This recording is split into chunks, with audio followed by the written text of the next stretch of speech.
अ, रमनपुर स्थित राजकीय जिला पुस्तकालय में आज डीएम अतुल वत्स यहाँ पे पहुंचे हैं। उन्होंने कई छात्र छात्राओं से भी बातचीत की है। बहुत सारे प्रतियोगी छात्र और छात्राएं यहाँ पे अध्ययन के लिए आते हैं और तमाम सारी जो प्रतियोगी परीक्षाएं होती हैं उनकी तैयारी के लिए यहाँ पहुँचते हैं। डीएम साहब हमारे साथ में हैं। सर, आज आपने यहाँ जिला पुस्तकालय का निरीक्षण किया है और छात्र छात्राओं से बातचीत की है।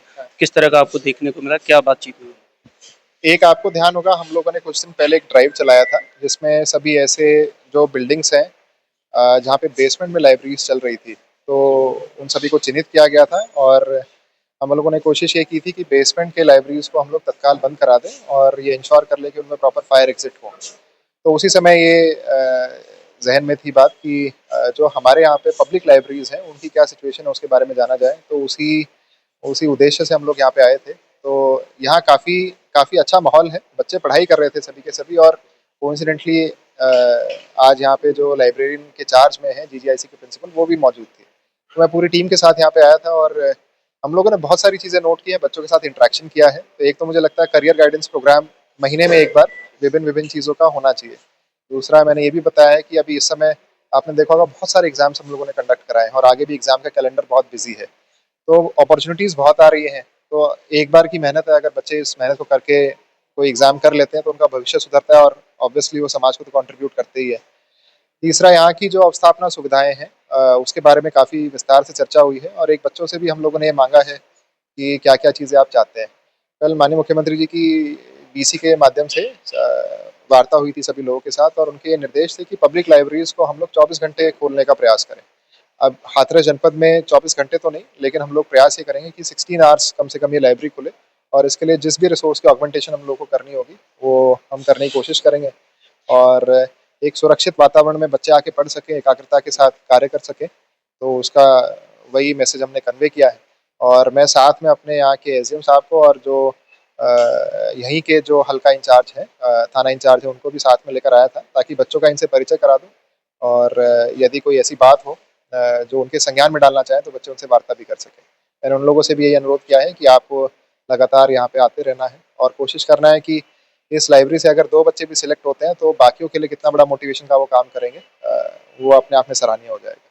यहाँ जितने भी प्रतियोगी छात्र छात्राएं उनसे इंटरेक्शन आपने किया कि जो भी ज़रूरत की चीज़ें हैं वो आपको एक पेज पर लिख कर दें। फौरी तौर पे आपको क्या लगा कि उनके लिए कुछ होना चाहिए यहाँ पे?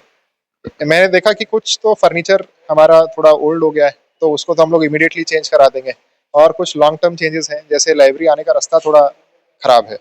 तो किसी भी जगह का एक्सेस अगर अच्छा नहीं होगा तो उसका यूसेज अपने आप कम हो जाता है। तो उस रास्ते के बारे में, क्योंकि वो थोड़ा लॉन्ग टर्म इशू है, लेकिन उसको रिजॉल्व करने की हम लोग कोशिश करेंगे।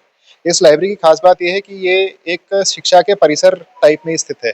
जैसे इसके बगल में डाइट है और बीएसए कार्यालय है, फिर साथ ही साथ डीआईओएस का कार्यालय भी है। और इस लाइब्रेरी की खास बात ये भी है कि एक ऐसे आबादी के नज़दीक स्थित है जो कि बहुत ही वंचित आबादी है। तो अगर यहाँ की इकोनॉमी को हमें ग्रो करना है, आपने देखा होगा कि दिल्ली में राजेंद्र नगर हो गया या फिर उधर मुखर्जी नगर हो गया, वहाँ कोई अलग से चीज़ें नहीं है, बस वहाँ अच्छी कोचिंग है और अच्छी लाइब्रेरीज है, तो अपने आप इकोनॉमी भी ग्रो कर गई है। तो ऐसी इकोनॉमी को ग्रो करने की कोशिश करेंगे। और लाइब्रेरी, अगर विशेषता लाइब्रेरी की अगर मैं बात करूँ तो मुझे साफ सफाई की आवश्यकता और रास्ते की आवश्यकता लॉन्ग टर्म गोल के रूप में चिन्हित मैंने की है। बाकी जो इमीडिएट करने वाली चीज़ें वो तो हम तत्काल एक सप्ताह में करा देंगे।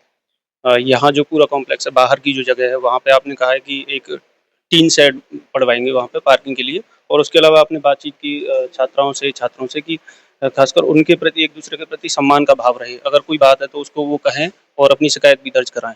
हाँ, टिन शेड का जो उद्देश्य है, आपने देखा होगा कि जो मुख्य कार्यालयों से अलग जो सरकारी कार्यालय होते हैं वहाँ पे जो हमारा स्टाफ वगैरह रहता है वो अपनी गाड़ियों की पार्किंग को एकदम उनके मेन गेट के ऊपर कर देता है। तो समस्या हर बार ऐसी नहीं होती जिसके ऊपर कार्रवाई से ही उसका निदान हो। समस्या ऐसी भी होती है जिसकी ज़रूरत हमें अपने स्तर से भी पूरी करनी चाहिए। तो अगर पार्किंग के लिए जगह ही नहीं होगी तो आदमी पार्क करेगा कहाँ? तो उसके लिए एक बहुत छोटा सा स्ट्रक्चर बनाने की जरूरत है। टीन शेड का स्ट्रक्चर पार्किंग के लिए हम लोग बनवा देंगे और फिर वहां से यहाँ तक पहुंचने का ऐसा रास्ता जो ऑल वेदर हो। जैसे बारिश आ गई तो आदमी भीगते हुए आ रहा है, तो उसकी जरूरत नहीं है। तो इन सब चीज़ों के बारे में बताया गया है और प्लस साथ में बच्चों से भी इंटरेक्ट करिए। मोस्टली कॉम्पिटेटिव एग्जाम देने वाले बच्चे हैं, रेगुलर पढ़ाई करने वाले नहीं। इनकी बस एक ही मांग है कि साहब लाइब्रेरी को आप देर तक खुलवा दें और छुट्टियों में खुलवा दें। मैंने बोला है प्रिंसिपल मैडम को कि एक रोस्टर तैयार कर लें। यहाँ पे 3 कार्मिक है और लाइब्रेरी में कोई ऐसी गतिविधि नहीं होती जिस पे हमें बहुत ज़्यादा नज़र रखने की आवश्यकता हो। अगर हमारे पास सीसीटीवी कैमरा है तो उससे भी हम लोग नज़र रख सकते हैं और एक कार्मिक ही एक बार में पर्याप्त होता है। तो 3 कार्मिक है, रोटेशन में उनकी ड्यूटी लगा सकते हैं और प्रयास ये करेंगे कि त्योहार भी बाँट-बाँट के लोग अपना लाइब्रेरी को खुला रखें और मैं भी कोशिश करूँगा कि कम से कम माह में 1 बार मैं खुद भी यहाँ पे आऊँ और बच्चों से इंटरैक्ट करूँ। आपने पूरे इसमें घूम के छात्र छात्राओं से भी बातचीत की है और आपको लगा कि कौन सी ऐसी किताबें हैं जो अभी यहाँ पे उनको मिलनी चाहिए, क्योंकि आप भी कई कॉम्पिटिटिव एग्जाम दे चुके हैं। आप मेरे पीछे देख सकते हैं और ये सरकार ने ऑलरेडी ये व्यवस्था की है, किताबों की प्रदर्शनी यहाँ पे लगवाई है। लेकिन मैं एक बात आपको अवगत कराना चाहता हूँ, आजकल के जो बच्चे हैं वो फिजिकल बुक से ज़्यादा वो ऑनलाइन बुक्स के माध्यम से पढ़ना पसंद कर रहे हैं। अगर आप कैमरा पैन आउट करेंगे तो आप देखेंगे कम से कम 80% बच्चों के सामने फ़ोन रखा हुआ है और उन्होंने यूट्यूब वीडियोज़ या किसी चैनल के वीडियो से वो पढ़ाई कर रहे हैं। तो आजकल वो जो वर्चुअल टीचर है ये उसको ज़्यादा देखते हैं और यहाँ वाईफ़ाई की सुविधा अच्छी है। तो मैंने एक ही चेंज और कहा है कि वाईफ़ाई एक और लगवा दें जिससे ये हो कि 24 आवर्स वाईफ़ाई यहाँ अवेलेबल हो सके। बाकी बुक्स की अगर किसी की ज़रूरत होगी तो वो हम लोगों ने बच्चे को कहा ही है कि एक पेज पे आज लिख के दें, जो-जो उन्हें चाहिए। तो जो शॉर्ट टर्म चीज़ें हैं उनको जल्द और जो बड़ी चीज़ें हैं उनको फिर समय रहते उनको पूरा कराएँ। धन्यवाद सर। ये थे हमारे साथ हाथरस के जिलाधिकारी अतुल वत्स, जिन्होंने पूरे कॉम्प्लेक्स का निरीक्षण किया, छात्र-छात्राओं से बातचीत की और यहाँ पे और भी कई प्रतियोगी छात्र हैं, छात्राएँ हैं, उनसे भी हम बातचीत करने की कोशिश करेंगे कि उनसे क्या उनकी बातें हुई।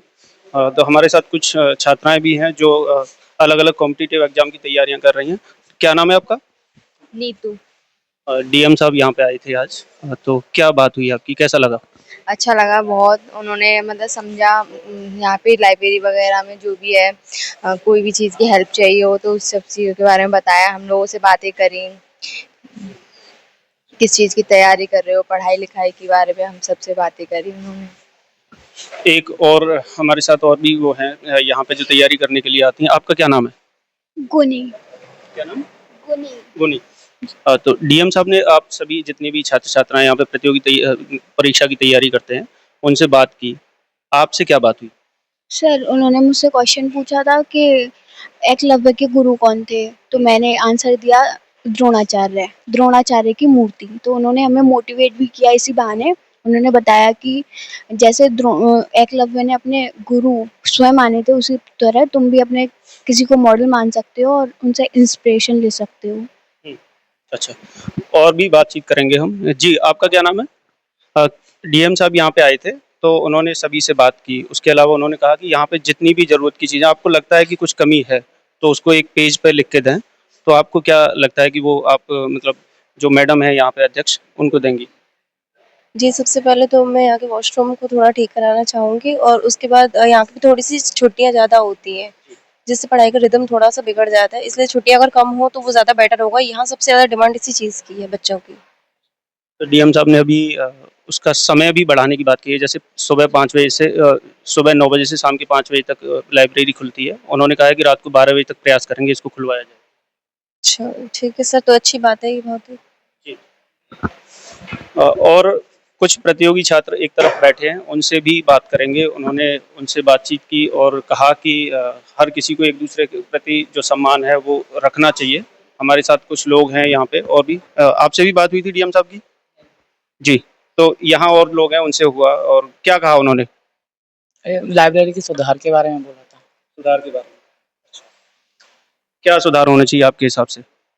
मेरे हिसाब से यही, जैसे संडे को बंद रहती है, जैसे फेस्टिवल्स रहते हैं तब बंद रहती है, मतलब मोस्टली ज़्यादातर त्योहार छोटे-मोटे होते हैं तो बंद रहती है। तो ये होना चाहिए, खुलनी चाहिए मतलब कि डेली।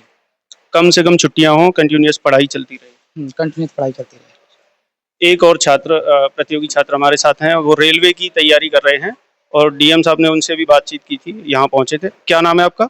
मेरा नाम विकास कुमार। विकास। क्या बात हुई जब डीएम यहाँ पहुँचे तो?